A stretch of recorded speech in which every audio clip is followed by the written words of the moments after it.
মালয়েশিয়ায় আবারও বাংলাদেশি কর্মীদের জন্য শ্রমবাজার উন্মুক্ত করার প্রক্রিয়া শুরু হয়েছে। দুদেশের শ্রমিক নিয়োগ সংক্রান্ত কাঙ্ক্ষিত সমঝোতা স্মারক নিয়ে আলোচনা এগিয়ে নিতে মালয়েশিয়া যাচ্ছেন প্রবাসী ও কল্যাণ বৈদেশিক কর্মসংস্থান মন্ত্রী। এ নিয়ে আরও জানাতে আমাদের সঙ্গে যুক্ত হচ্ছেন সহকর্মী ওয়াহিদ সোহান। সোহান, সর্বশেষ কি তথ্য আছে এ বিষয়ে আপনার কাছে আমাদের জানাবেন?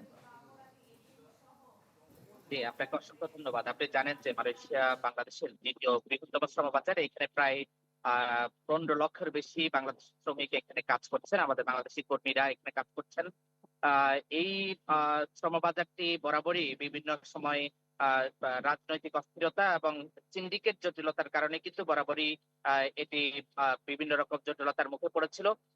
সেটি তারই ধারাবাহিকতায় ২০২২ সালে যে শ্রমবাজার উন্মুক্ত হয়েছে, ১ বছর ১.৫ বছর পার হতে না হতে আবারও কিন্তু এই শ্রমবাজার বন্ধ হয়ে যায়। এখন আবার নতুন করে মালয়েশিয়ার সাথে বাংলাদেশের শ্রমবাজার উন্মুক্তের বিষয় নিয়ে একটি কূটনৈতিক পর্যালোচনা চলছে।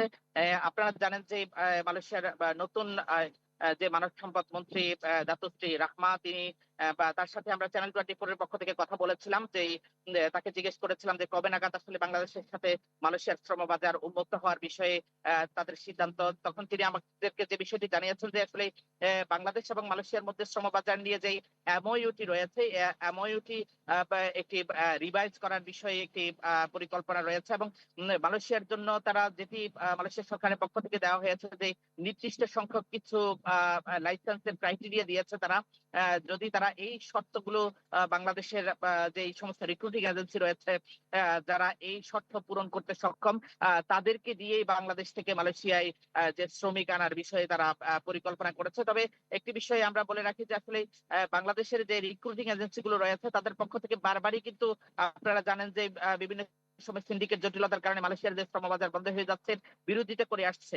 কিন্তু এই মালয়েশিয়ার মানব সম্পদ মন্ত্রণালয়ের পক্ষ থেকে এই যেই দিক নির্দেশনা দেওয়া হয়েছে, এই দিক নির্দেশনার মাধ্যমে আমরা যতটুকু বুঝতে পারছি যে আবারও কিন্তু নির্দিষ্ট কিছু সংখ্যক লাইসেন্সকে কিন্তু এখানে মালয়েশিয়াতে কাজ করার জন্য তারা অগ্রাধিকার দিচ্ছে বা দেওয়ার প্রক্রিয়া শুরু হয়েছে। তবে আমরা যতটুকু জানতে পেরেছি যে বাংলাদেশের যে প্রবাসী কল্যাণ ও বৈদেশিক কর্মসংস্থান মন্ত্রী, তিনি মালয়েশিয়া সফরে আসছেন খুব শীঘ্রই এবং মালয়েশিয়া বাংলাদেশ হাই কমিশনের পক্ষ থেকে আমরা যতটুকু জানার সুযোগ হয়েছে যে ইতিমধ্যে কূটনৈতিক প্রচেষ্টা অব্যাহত রয়েছে যাতে যে কোনো মূল্যে বাংলাদেশে থাকা বা শ্রমিক মালয়েশিয়াতে প্রেরণ করার জন্য তারা মালয়েশিয়ার শ্রমবাজারকে উন্মুক্ত করতে চায়। এই প্রক্রিয়াটি যতটা সুন্দর এবং স্বচ্ছ করা যায় সেই বিষয় নিয়ে দুই দেশের মধ্যে কূটনৈতিক প্রচেষ্টা অব্যাহত রয়েছে। তবে আবারও কিন্তু মালয়েশিয়ার শ্রমবাজারে যদি বা শ্রমবাজার বিশেষজ্ঞরা যেটি আশঙ্কা করছেন, যদি নির্দিষ্ট কিছু সংখ্যক যে লাইসেন্সকে যদি এখানে কাজ করতে দেওয়া হয় বা সিন্ডিকেট বা মনোপলি ব্যবসা করার সুযোগ দেওয়া হয়, তাহলে কিন্তু মালয়েশিয়ার শ্রমবাজার কিন্তু স্থায়ী হবে না। আমি আপনাকে বলে রাখি যে